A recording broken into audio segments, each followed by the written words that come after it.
My appreciation for natural finish guitars began many years ago when I purchased a '70s Stratocaster.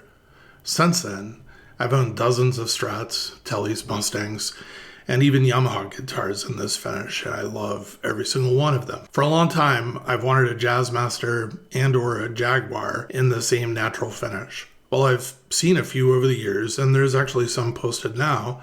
I've always been really kind of unlucky with this pursuit because whenever one has popped up at an affordable price for me, I simply just don't have the money at the time, and I can't add it to my collection. I know. I just posted a Jazzmaster build video just last month featuring an MJT body. It's the one with a silver nitrocellulose finish and a competition blue racing stripe. I'm not trying to be repetitive, but when I stumbled upon an MJT Alder Jazzmaster body in natural nitrocellulose finish on eBay with a starting bid of only $250 and no one else bidding on it, I had to jump on it. With only one other bid at the end, I snagged it, this beauty, for basically an incredible $260 plus shipping.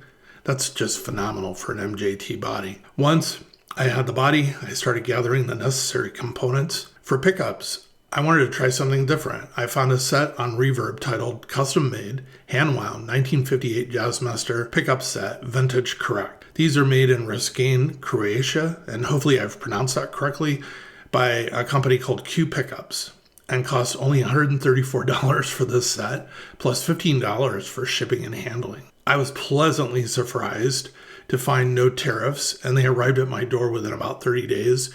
Here are the specifications for the Q Pickups. They have Electrosala, heavy form, VAR, AWG 42 enameled copper wire, vintage spec, black, flat work, with correct vintage Jazzmaster coil dimensions, Alnico 5 hand beveled magnets, wax potted in paraffin and beeswax. The bridge pickup has a south up magnetic polarity, and the neck pickup is north up, providing reverse wind, reverse polarity for hum cancellation when both the pickups are active. The pole spacing on the pickups is 51 millimeters or 2.007 inches on center. I also ordered a set of Fender aged white pickup covers from Reverb, and as well the bridge, thimbles, trem arm, and tremolo. They're all genuine Fender branded products. I already had a bridge, and I went from there. So the neck turned out to be kind of a journey. I initially started with a used aged all parts neck that I had acquired in a trade along with a vintage Jazzmaster bridge. Unfortunately, the neck had significant truss rod issues, made it virtually impossible to adjust the relief.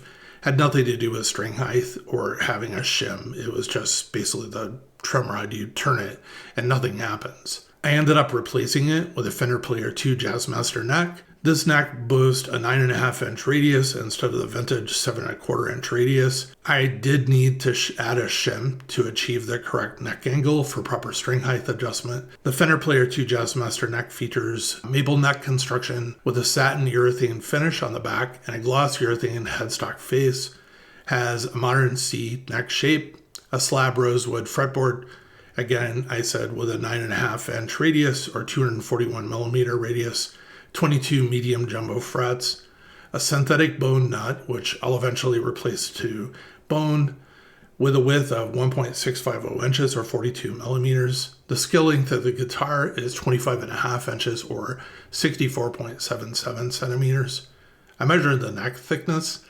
At the first fret it is 0.800 inches or 20.32 millimeters. At the 12th fret, I measured 0.900 inches or 22.86 millimeters. While I know this isn't a traditional Jazzmaster neck, I don't really care. I'm perfectly happy with it. It is a high quality neck, incredibly comfortable to play, and it looks fantastic. I mean, what else would you want from a guitar? Next, I tackled the wiring harness. For the first time, I decided to build my own. Prior to now, I've always bought like 920 or different prefabbed wiring harnesses that have been really great, but you pay, pretty much almost $200 for them. This time I decided to build my own. So I bought a pickguard to use as my template, and I purchased the individual components. I kind of cheated and I used the Tone Shaper product listing as kind of my shopping list, and I already had about half of the components on hand. The Jazzmaster wiring is some of the most complex that I've encountered. You have basically two guitars worth of circuits. You have two very distinct circuits in the wiring. So you have a lead circuit, which is for the lower controls on the guitar. This is the main playing circuit, activated when the two-way slide switch on the upper horn is in the down position. For this, I ordered 2 CTS 1 meg audio taper potentiometers for master volume and tone, 1 switchgraph 3-way toggle switch for pickup selection that gives you neck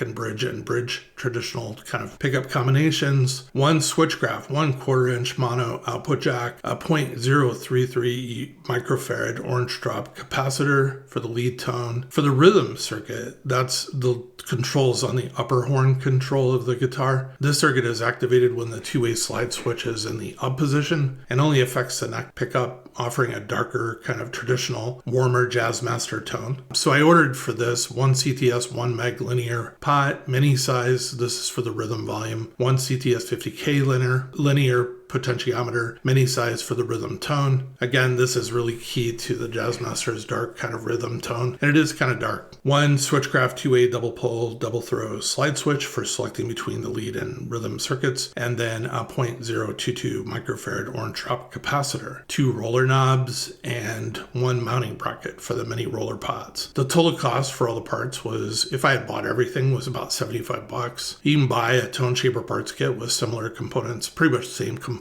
for about the same price, but I had half the parts already on hand, so I only spent about $40 plus what I had. I diligently followed a Fender Jazzmaster wiring diagram. I took my time and constantly double checked my work. I was amazed and thrilled when I plugged it in for the first time and it worked flawlessly. Here's kind of my analysis of build cost and kind of next steps of things that I want to do. Ironically, the neck was the most expensive part of this build. The neck with tuners, $314. I think I got them from stratosphere.com. You have to watch. It's not something that they have a lot of on a regular basis. You just have to kind of watch, and when they have it, if you need it, get it. The MJT body was $280. That included shipping. Electronic parts, $75. Pickups, $148, including shipping. The bridge, tremolo, thimbles, $150. Pickguard, pickup covers, and knobs, $45. So basically in total, the build costs approximately about $1,020 to build a custom guitar, which is really cool. One thing I still need to do post-build is add shielding to the electronic cavities on the guitar body. I ran out of tape while filming the build. Now, to hear how she plays and basically sounds. She is a beauty. I absolutely love how the guitar turned out and looks. I could not have wished for more. She plays and handles like a Jazzmaster should. I've grown to appreciate the offset body of the Jazzmaster with the arm contour and belly cut. The guitar is just so ergonomic and just fits against my body so much better than probably most guitars. The modern C neck shape is a very comfortable neck profile, and then add on top of that the rolled fingerboard edges and satin finish on the back of the neck. All this adds up to just a really familiar, smooth, and comfortable playing experience. Electronics. She has all the soul and guts of a traditional Jazzmaster. I normally stay in the lead circuit, but I'm now periodically venturing into the rhythm circuit as well, and she handles and plays really well in both circuits. Actually, to be honest with you, on my Jazzmasters, this is the best sounding rhythm circuit I've had out of all of them. Just kind of a side note, I installed my standard set of 10 to 4060 Adagio strings. I ordered 6 different sets of strings. I want to do a video and I want to try it out kind of for myself, because a lot of people say that those are really light strings for a Jazzmaster to really play properly. I'd like to try installing the following sets of strings on this guitar as an experiment and a video to see the differences in sound coming out of a Jazzmaster with different types of strings. So basically 10 to 46 gauge strings, 11 to 50 gauge strings, and 12 to 52 gauge strings. And then they're all nickel plated and round, as well as a set of flat wound. And so I'll do sound samples of each of them to do a comparison. I got all of the same name brand and tried to get, there's some variations in the gauge. It is just amazingly hard. It took me hours and hours and hours to find a single good name brand that you could buy over the counter just about anywhere where you could get all of these strings. I just wanted consistency for the experiment. Last, the Q pickups that were made for me. The dollars, in my opinion, were well spent. I am most definitely going to try out pickups from Q Pickups again. I think that they were a great value, amazing value. Every position in the lead circuit sounds great, as well as the rhythm circuit too. And talk about being able to drive a fuzz pedal or distortion pedal This guitar has just awesome tone. It really has it all.